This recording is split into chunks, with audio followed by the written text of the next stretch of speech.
seperti Faisal Basri, ya, Refli Harun, Said Didu dan lain-lain. Tapi semuanya tidak dihiraukan oleh pemerintah, ya, tidak dihiraukan. Ini dapat dimaklumi karena pemerintah itu sangat berkuasa, ya, sangat berkuasa. Seluruh lembaga eksekutif itu pendukung pemerintah. 10 gugatannya itu penting semua. Yeah. Tapi kalau kita lihat latar belakang dari tuntutan ini sangat menarik. Ini merupakan kerisauan dari saudara-saudara kita, teman-teman kita di seluruh dunia atas pengelolaan negara yang sangat tidak baik sekarang. Ya. Negara kita ini dengan sistem yang sekarang itu cenderung dikelola bukan berdasarkan hukum, tetapi berdasarkan kekuasaan. Ada takut dengan setan-setannya. Dia bilang kotak Pandoranya itu bakal keluar. Banyak setan-setannya itu bakal keluar. Karena di Undang-Undang Dasar 45 yang ada sekarang itu, cacatnya itu banyak sekali. Ini cacat sekali.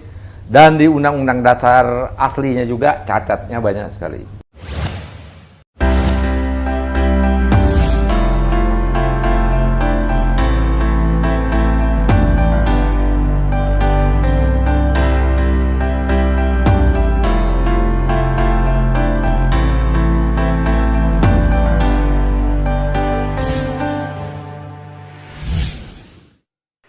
Bismillahirrahmanirrahim. Assalamualaikum warahmatullahi wabarakatuh.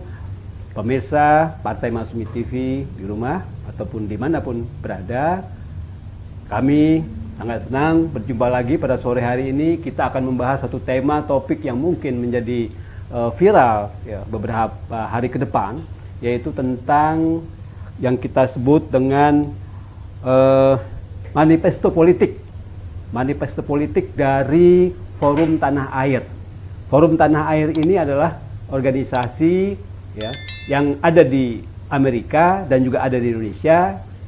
Artinya yang di Amerika adalah teman-teman warga negara, saudara-saudara kita bangsa Indonesia yang menetap, bertugas, bekerja, belajar di luar negeri. Nah, FTA, Forum Tanah Air inilah ya, baik yang di luar negeri maupun yang di Indonesia bersama-sama mengeluarkan manifesto politik ya terkait dengan 10 tuntutan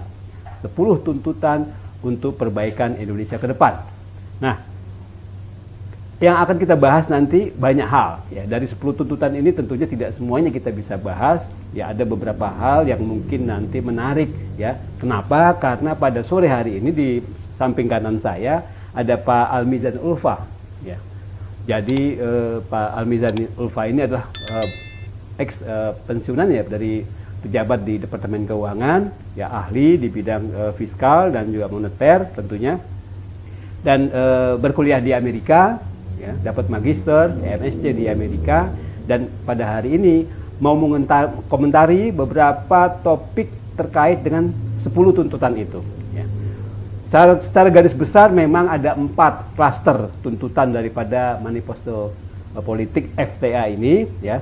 Tetapi yang seperti yang kami sampaikan tadi bahwa mungkin kita hanya membahas dari dua sisi saja, yaitu dari sisi perubahan daripada Undang-Undang Dasar 1945, kemudian juga terkait dengan juga sistem politik, dan juga yang kedua perubahan daripada sistem ekonomi, bagaimana praktek ekonomi dijalankan selama ini, di mana dari 10 tuntutan Forum Tanah Air ini kelihatan sekali dasar-dasarnya ada, dasar-dasar untuk menentukan tuntutannya itu ada, sekaligus memberikan solusi ya. FTA ini memberikan solusi terhadap 10 tuntutan itu. Menarik.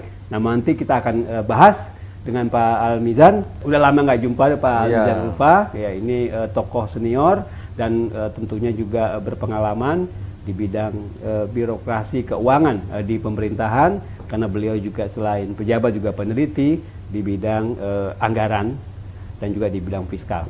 Nah, ingin saya tanyakan, kira-kira apa nih yang poin penting daripada manifesto politik FTA ini, Pak Almizan? Baik, ini Pak Ahmad Heri. Ini yang penting dari manifesto politik ini, 10 gugatannya itu penting semua. Yeah. Tapi kalau kita lihat latar belakang dari tuntutan ini sangat menarik. Ini merupakan kerisauan dari saudara-saudara kita, teman-teman kita di seluruh dunia atas pengelolaan negara yang sangat tidak baik sekarang. Ya. Negara kita ini dengan sistem yang sekarang itu cenderung dikelola bukan berdasarkan hukum, tetapi berdasarkan kekuasaan. Ya.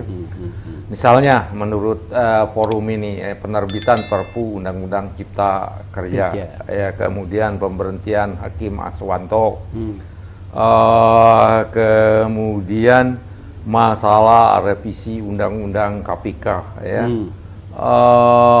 Banyak lagi ya latar belakangnya itu, dan yang diangkat oleh forum Tanah Air ini sebenarnya sudah sangat sering diangkat oleh pengamat, ya, oleh akademisi, ya, kita, ya, seperti Faisal Basri, ya, Refli Harun, Said Didu dan lain-lain. Tapi semuanya tidak dihiraukan oleh pemerintah, ya, tidak dihiraukan. Ini dapat dimaklumi karena pemerintah itu sangat berkuasa, ya, ya, sangat berkuasa. Seluruh lembaga eksekutif itu pendukung pemerintah. Jadi kalau saya perhatiin dari latar belakang teman-teman dari Forum Tanah Air ini yang dimotori oleh Chris Komari, ya, sekjennya, dan ketuanya Cassandra, ya, Cassandra, ya, apa itu. Dan ada juga ketuanya untuk Indonesia ini, saya lupa namanya. Merupakan akumulasi dari kerisauan, ya, seluruh masyarakat sipil Indonesia. Dan kalau menurut saya pribadi ini merupakan bom waktu, ya, bom waktu akan terjadinya krisis politik, ya, krisis politik di Indonesia. Semoga krisis ini akan berjalan damai, ya, tidak terjadi pertumpahan darah.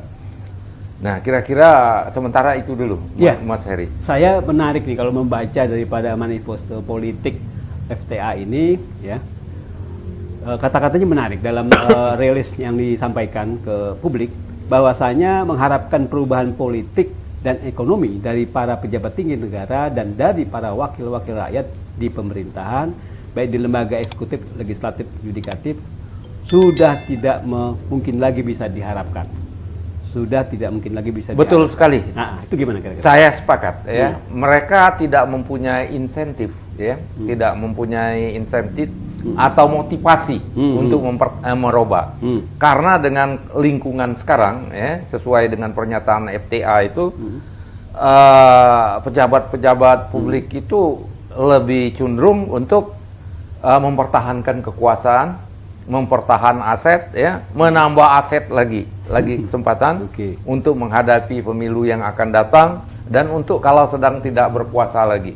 Jadi perhatian utama mereka, ya, menurut Forum Cinta Tanah Air ini lebih mementingkan kepentingan sendiri daripada kepentingan masyarakat dan bangsa ini. Betul. Ini persis sekali, dan kita sangat prihatin akan hal ini. Ya, jadi FTA itu sudah menyimpulkan tidak mungkin ya perubahan politik dan ekonomi bisa terjadi dari pusat. Nah, rakyat sendirilah yang harus memaksakan perubahan itu dari bawah. Nah, itu nah, menarik, betul. ya, menarik. Ini rakyat sendirilah yang harus melakukan perubahan. Tapi kalau dari bawah, menurut saya agak sulit, ya, karena kalangan grassroots kita itu pemahaman, keberaniannya tidak ada. Yang bisa menerobos, ya, perubahan ini, ya, kelompok-kelompok seperti Forum Cinta Tanah Air ini, yang paham, ya, yang melek suasananya. Jadi pendukung dari grup ini, orang-orang kelas menengah, ya, terus bersuara untuk melakukan perubahan. Jadi kalau kelompok Forum Cinta Tanah Air ini didukung oleh masyarakat sipil yang makin membesar dalam jumlah yang jutaan, baru bisa menggedor, ya, Senayan itu. Jadi kalau hanya beberapa juta aja kurang, dalam jumlah yang besar sekali masyarakat sipil itu baru bisa menggugah atau memaksa, ya. Boleh dikatakan memaksa. Kalau tanpa pemaksaan ini tidak mungkin. Dan pemaksaan ini akan terjadi. Tinggal menunggu waktu lagi. Karena masyarakat itu sudah jemu sekali, ya, dengan keadaan yang sekarang yang dianggap menurut persepsi umum itu tidak mempunyai kemampuan untuk berbuat yang lebih baik, ya. Misalnya saja, ya, masyarakat itu sudah jemu dengan keadaan yang tidak damai di Papua itu, ya. Ya, tidak bisa kok pemerintah nggak bisa mengatasi masalah Papua misalnya itu. Kemudian menurut indeks korupsi, ya, korupsi di Indonesia makin merajalela itu, ya. Utang kita sangat besar itu. Kemudian jumlah penduduk miskin dan rawan miskin yang tergantung dengan bantuan sosial dan subsidi sudah lebih besar dari 100 juta, sangat besar. Ini sangat memprihatinkan. Nah, kira-kira gitu, Pak Heri. Iya, ini di luar daripada FTA, Forum Tanah Air yang tadi yang sedang kita bahas ini, tadi atau ya kemarin mungkin saya baca juga tanggal 28 Februari ini juga ada gerakan masyarakat, ya, ke DPR, mau mendatangi DPR itu dari berbagai LSM, Ormas dan organisasi-organisasi termasuk BEM UI. Tanggal 28 nanti. Ya, 28 BEM UI, BEM WIN, ya, kemudian ada beberapa kampus lagi yang lainnya gitu. Dan yang menarik juga ada LBH Jakarta atau apa gitu juga ikut. Yang kaitan dengan ini kelihatannya nyambung, artinya baik dari FTA maupun dari yang akan nanti melakukan unjuk rasa tanggal 28 ke DPR itu nyambung mungkin tuntutannya gitu, ya. Kira-kira aspirasi mereka itu apa, Pak? Yang paling penting? Itu 28 Februari. Pada dasarnya itu sama. Pada dasarnya hampir mirip-mirip saja. Tapi yang menarik mungkin dari sisi hukum tadi, karena KPK sudah mandul dan kelihatannya memang makin hari makin ada saja istilahnya berita-berita tentang pengurasan atau mungkin eksploitasi sumber daya alam yang memang sudah habis, kemudian ya aman-aman saja gitu ya menguras gitu kan. Mungkin dari sisi ekonomi seperti itu gitu. Nah, kalau Pak Almizan lihatnya gimana? Kira-kira dari sisi ekonomi kita ini sekarang gimana? Kalau ada pernyataan bahwa sumber daya alam Indonesia selama ini itu sangat-sangat drop, artinya kontribusinya ke APBN itu boleh katakan makin hari makin menurun. Dibandingkan waktu misalnya zaman Orde Baru, zaman Pak Harto, itu 33-35% yang disumbangkan ke APBN, ya, dari sumber daya alam itu. Kemudian dari zaman SBY itu 2 periode 10 tahun itu 28%. Nah, sekarang data dari FTA ini, ya, zamannya pemerintahan sekarang ini hanya 8%, ya. Sumbangan SDA itu, ya, mungkin berupa royalti atau mungkin pajak ke APBN hanya 8%, Pak. Ya. Gimana kira-kira? Gini, saya tidak melihat angkanya itu, ya. Kemudian saya belum melihat angka 8%, berapa itu 30% atau zaman SBY sekian persen, ya. Saya belum melihat berapa banyak penerimaan negara dari pajak dan royalti di 3 periode ini. Tapi secara umum itu plausible, ya. Plausible di zaman Jokowi ini hanya 8%. Kenapa plausible? Karena banyak sekali pembebasan pajak, royalti yang diberikan kepada para investor yang seharusnya tidak perlu. Karena sumber daya alam itu ya ada di situ. Ya ada di situ, nggak ada di tempat lain. Nggak dibebasin juga, orang datang juga masih. Ini perlu dibebaskan ini. Ini kita dulu sering tanya-tanya waktu masih jadi peneliti, ya, nggak dibebasin aja orang datang, kok perlu dibebasin. Nah ini yang janggal. Jadi kalau angka 8%, ya, dari nilai sumber daya alam yang dieksploitasi, ya, yang dikeduk, ya, masuk akal. Walaupun angkanya saya nggak tahu pasti, ya, karena yang saya dengar itu dan saya pernah baca, banyak sekali kemudahan-kemudahan perpajakan yang diberikan kepada para investor. Ya, bebas pajak ini, bebas pajak itu, bebas royalti, macam-macam. Nah ini kerugian yang seharusnya tidak perlu itu. Dan kenapa ini terjadi? Ya kenapa yang seharusnya tidak dibebaskan, dibebaskan? Ya itu, nggak ada pengendalinya. Ya, jadi waktu menerbitkan kebijakan-kebijakan pembebasan itu, nggak ada yang mengendalikannya. Jadi apa yang dimauin oleh pemerintah jalan aja. Anggota DPR ya udah temannya sendiri. Ya, masyarakat sipil juga nggak memiliki akses untuk mengendalikan itu, memberikan pendapat itu. Jadi itu jalan sendiri. Jadi kerugian negara sangat besar oleh karena sistem ya poros legislatif kita itu yang berkuasa itu hanya DPR saja. Ya, dan DPR-nya itu semuanya berada dalam lingkaran kekuasaan. Ya itu. Jadi kalau angkanya bahwa zaman Jokowi ini penerimaan negara dari sumber daya alam ya rasionya itu sangat jomplang dibandingin dengan periode sebelumnya, itu sangat masuk akal. Walaupun saya belum lihatnya ya. Karena dari segi banyak sekali pembebasan pajak dan royalti yang diberikan kepada para investor. Dan kalau menurut saya dan waktu itu juga teman-teman peneliti di Kementerian Keuangan itu sia-sia. Orang nggak diberi insentif aja datang kok diberi insentif. Iya. Nah, ini yang janggal itu di sini. Menarik gitu. Ya, menarik. Kita masih membahas soal ekonomi ini, belum masuk ke politik ya, sistem politik. Nah, usulan FTA juga ini menarik terkait dengan mekanisme anggaran. Ini bicara masalah politik anggaran. Iya. Selama ini defisit anggaran ya, intinya fokus ininya, targetnya ini akan diubah menjadi surplus anggaran. Itu gimana kira-kira? Ini sebenarnya secara teknis ini gampang sekali ya. Ya, secara teknis banyak jalan yang bisa ditempuh. Ya. Kalau sekarang kita itu hanya membatasi defisit anggaran itu 3% dari PDB. Ya. Nah, angka 3% ini ngambang sebenarnya. Karena waktu dibuat 3% itu dibuat dalam perencanaan. Perencanaannya 3%, waktu jadinya defisitnya mungkin lebih. Ya. Karena PDB-nya drop bisa aja. Kalau mau membuat anggaran yang surplus itu gampang sekali ya secara teknisnya. Misalnya saja ya di Australia itu ada 2 siklus. 5 tahun sekarang anggaran boleh defisit. Ya, jadi pemerintahan sekarang boleh defisit ya sampai berapa persen. 5 tahun berikutnya harus surplus. Jadi pemerintahan kabinet sekarang itu harus berkorban, kemudian kabinet yang berikutnya harus surplus. Kabinet yang berikutnya lagi boleh defisit. Itu terjamin ya, bisa.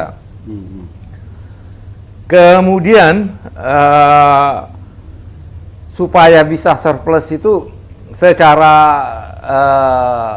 teknis itu gampang. Ya. Pertama, efisien, ya. Pak?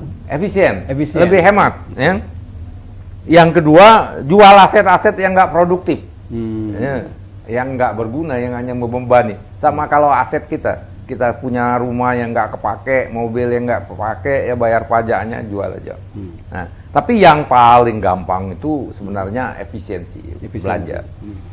Seperti kemarin ya, saya ngadakan penelitian, itu penelitian pribadi, anggaran pemilu kita 86 triliun. Kalau kami kotak-katik, cukup 10 triliun. Berarti ada markup, atau apa itu namanya, pemborosan lebih dari 1000%. Itu untuk satu mata anggaran aja. Bayangkan itu.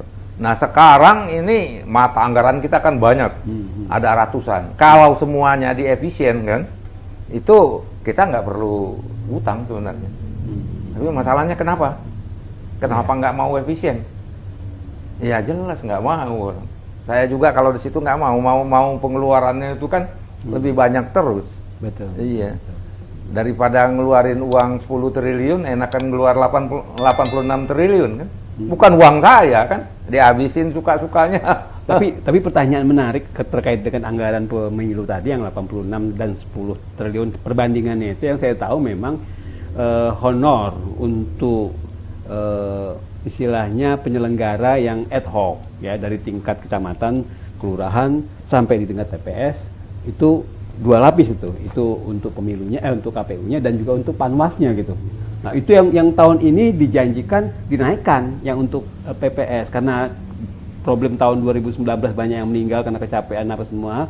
Nah itu ditambah lagi mungkin besar sekali peningkatannya dibandingkan 2019 gitu. Itu yang membuat membengkak. Efisien nggak? Bukan gitu. Honor itu ada dua macam. Yeah. Satu tarifnya, satu jumlah orangnya. Oke. Ya. Nah ini ya sumbernya ini karena sistem kita itu sistem banci. Ya, kita milih orangnya boleh, milih partainya boleh, milih keduanya boleh. Akibatnya kertas suara untuk pileg itu luasnya sangat luas, betul. Lebih dari 3 meter itu, mungkin mendekati 3 meter. Akibatnya apa? Ya, akibatnya biaya pencetakan kertas itu mahal. Kemudian jumlah kertas itu bertruk-truk, ribuan truk, perlu truk yang banyak untuk menyimpannya. Ribuan rim. Ribuan rim, jutaan rim ya untuk seluruh Indonesia. Ngangkatnya itu distribusinya dari pusat sampai ke TPS itu biayanya sangat besar. Itu. Kemudian lagi orang nyatatnya itu di formulir apa itu? Formulir C ya? Formulir C1 itu kan perlu waktu banyak sehingga banyak mati. Itu. Nah, kalau sistemnya jangan banci ya, yang seperti diusulkan oleh PDIP ya, terserah ini dalam kaitan efisiensi aja. Kalau hanya mencoblos partai saja, tertutup ya? Ya tertutup. Lebarnya itu nggak akan lebih dari berapa? Kurang dari berapa senti aja. Karena partai. Iya, karena tanda partai aja. Ada 17 partai, mungkin hanya sebesar ini, ya, luasnya itu untuk pemilu itu. Sedangkan sekarang seluas ini, ya. Itu untuk dari segi kertas itu saja udah menghemat biaya udah puluhan triliun, ya. Jadi ongkos kotaknya, ya, ongkos nyetaknya, ongkos distribusinya, ongkos keamanannya itu. Nah, kemudian dari sistemnya lagi, dari sistem penghitungan suaranya. Ya, sistem penghitungan suaranya, karena belum digunakan Sirekap.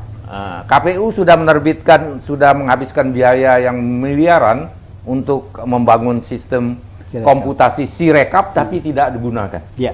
Padahal Sirekap ini sangat ampuh, ya, untuk menghemat biaya, ya, sehingga jumlah pegawainya tadi kan ada 2 orang besaran, jumlah pegawai dan tarif. Jumlah pegawainya itu di tingkat kecamatan, kabupaten, provinsi sangat drop, nggak perlu mesin itu yang bekerja, ya, otomatis. Sore itu juga sudah diketahui seluruh Indonesia berapa hasil dari pemilu itu. Jadi sengketa perhitungan suara itu seharusnya tidak ada. Nah, tapi sayangnya mereka nggak senang ini. Kenapa? Jadi yang diusulkan hanya tertutup, terbuka, ini bagian kecil aja. Saya dari segi tertutup ini penghematan biayanya setuju dengan yang mengusulkan. Tapi ada yang menarik lagi. Kemungkinan pengusulan ini diterima. Ya. Nah, ini Mahkamah Konstitusi lagi ini, ya. Karena saya lihat ini wakil dari pemerintah udah bicara di Mahkamah Konstitusi. Kalau orang biasa mungkin yang mengusulkan ini, yang menggugat, mungkin dianggap tidak punya legal standing. Ya. Jadi apa itu namanya, integritas Mahkamah Konstitusi ini sangat rendah sekali ya. Karena kita punya pengalaman juga. Yang ini ya sebenarnya memang bagus ya. Tapi dari sisi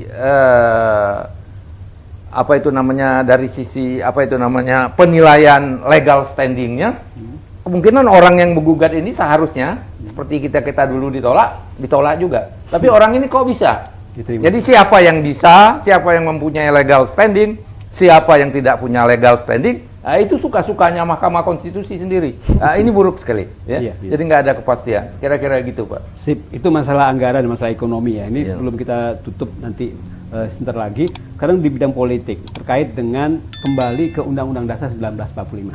Gimana? Kembali ke Undang-Undang Dasar 45 itu yang kita dengar sejauh ini ada takut dengan setan-setannya. Dia bilang kotak Pandoranya itu bakal keluar. Banyak setan-setannya itu bakal keluar. Karena di Undang-Undang Dasar 45 yang ada sekarang itu cacatnya itu banyak sekali. Ini cacat sekali, dan di Undang-Undang Dasar aslinya juga cacatnya banyak sekali. Tapi kalau menurut saya, sepanjang kita punya niat yang baik ya kita pasang rambu-rambu ya. Setan-setannya kita kasih sajian dulu ya, kita kasih jampi-jampian dulu, nggak akan jadi masalah. Sepanjang niat kita memang mau memperbaiki ya konstitusi, dan ini di Undang-Undang Dasar 1945 juga kan sudah diberi kesempatan oleh para founding fathers kita itu. Aturan peralihan itu ya, aturan peralihan itu kalau nggak salah diberi kesempatan memang untuk memperbaiki, karena zaman dulu itu tahun 45 itu ya zaman serba darurat itu. Betul. Itu undang-undang itu kan lebih banyak disusun oleh anak-anak yang pintar walaupun hanya tamat SMA ya, yang punya gelar sarjana mungkin jarang, tapi yang diplomat kita itu adalah tamatan SMA tapi pendidikan Belanda yang hebat. Siapa itu? Banyak itu. Iya, karena pendidikan Belanda mereka hebat walaupun tamat SMA, berani bicara di PBB di mana-mana. Dan mereka menyadari ya, mereka jauh berpikir ke depan, memberikan kesempatan kepada generasi-generasi mendatang untuk menyempurnakan, untuk memperbaiki Undang-Undang Dasar 1945. Kalau menurut saya suatu keharusan ya. Undang-Undang 45 yang diamandemen di tahun 2002 ya rasanya itu banyak sekali masalahnya, Ini karena merupakan kompromi politik waktu itu. Ya, sangat banyak mengingkari kedaulatan rakyat yang ditulis di pembukaan Undang-Undang Dasar 1945. Oke, menarik. Kalau pasal per pasal sih tentunya banyak sekali yang mau di amandemen diubah gitu ya. Artinya daripada diubah kembali aja ke aslinya kan gitu ya Pak ya. Tapi tuntutan FTA ini, Forum Tanah Air ini begitu ideal, begitu bagus gitu. Nah, apakah Pak Amizan ini yakin optimis bahwa tuntutan atau manifesto politik ini bisa berhasil begitu ya? Artinya melihat kondisi situasi saat ini di mana rezim pemerintahan saat ini begitu powerful kelihatannya gitu ya, sampai-sampai masalah-masalah hukum soal ijazah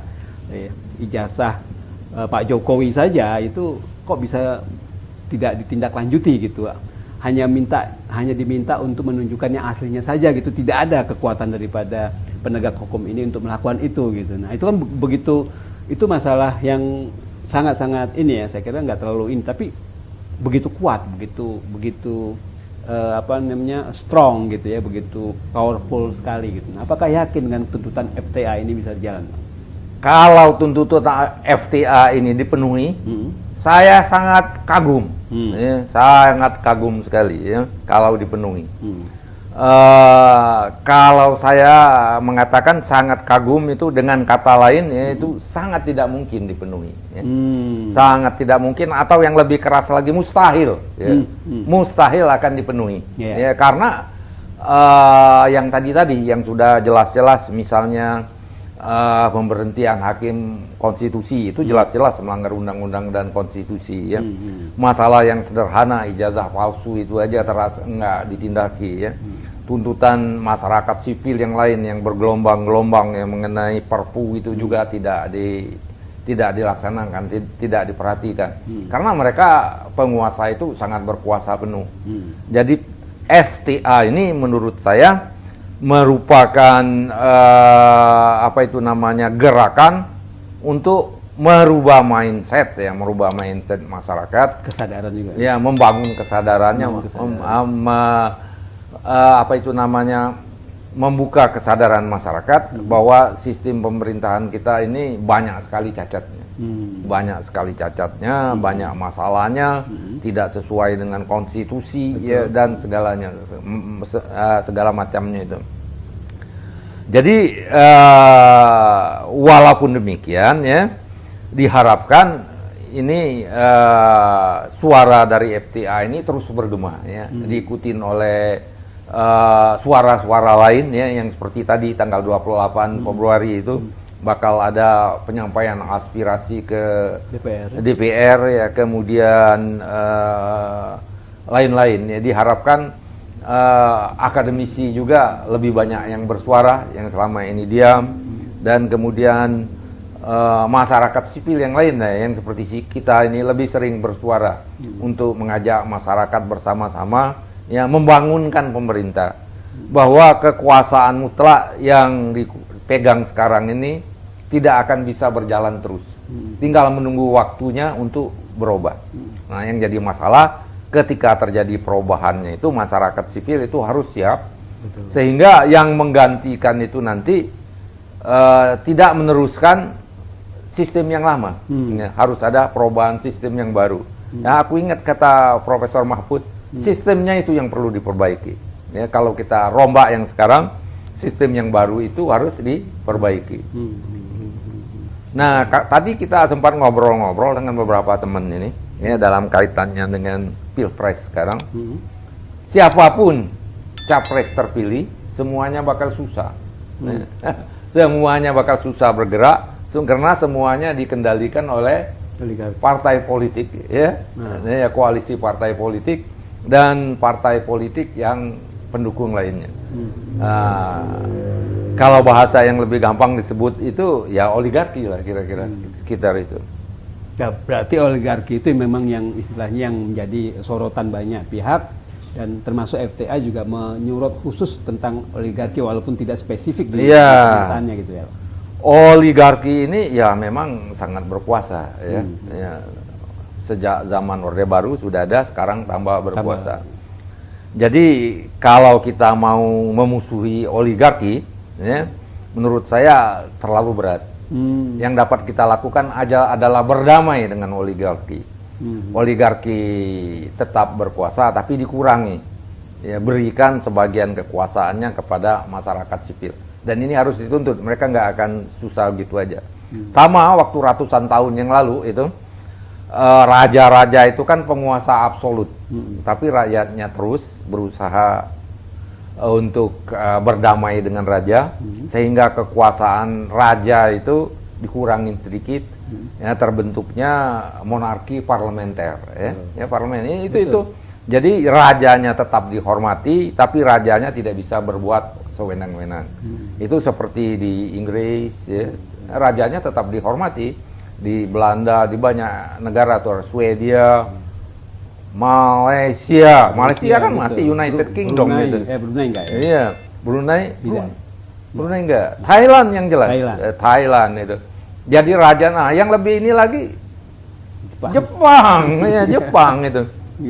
Iya, Jepang itu rajanya tetap dihormati. Iya, tapi jadi nah maksud saya seperti itu, ya. Jadi kita bukan memusuhi oligarki, tapi berdamai dengan oligarki. Mereka tetap jalan, tapi berikan kesempatan kepada masyarakat sipil yang lain untuk ikut serta dalam pemerintahan. Sehingga terjadi apa itu? Win-win. Ya, win-win solution, ya. Oligarki tetap jalan, aset-asetnya nggak bakal disita, tapi rakyat bisa makmur, bisa dapat kerjaan yang lebih baik, dapat penghasilan yang lebih baik. Ya, baik. Terima kasih nih Pak Almizan. Kita dibatasi waktu dan memang tadi menarik diskusinya, yang pasti memang sesuai dengan Undang-Undang Dasar 1945 memang ada kebebasan kita untuk mengeluarkan pendapat, ya, selain berserikat maupun berkumpul, gitu. Itu jaminan dari Undang-Undang Dasar 19, termasuk FTA ini mengeluarkan pendapatnya, ya, untuk perbaikan negeri. Artinya sah-sah saja, dan saya kira kalau memang lebih bagus, ya, untuk menjadi lebih bagus, kita dukung. Artinya hal-hal yang memang membaikkan situasi dan kondisi negara kita ini, tentunya kita mendukung hal-hal yang seperti itu. Terima kasih Pak Almizan Ulfa. Terima kasih kembali, ya, Pak Ahmad Heri. Ya, senang bisa ngobrol, ya, sambil santai sore hari. Terima kasih. Nanti kita ngobrol-ngobrol kapan lagi? Insya Allah. Dengan tema dan topik yang berbeda tentunya. Terima kasih pemirsa Partai Masyumi TV yang terhormat, yang berbahagia. Dan nanti kita akan jumpa lagi. Terima kasih kembali. Billahi taufiq wal hidayah. Wassalamualaikum warahmatullahi wabarakatuh.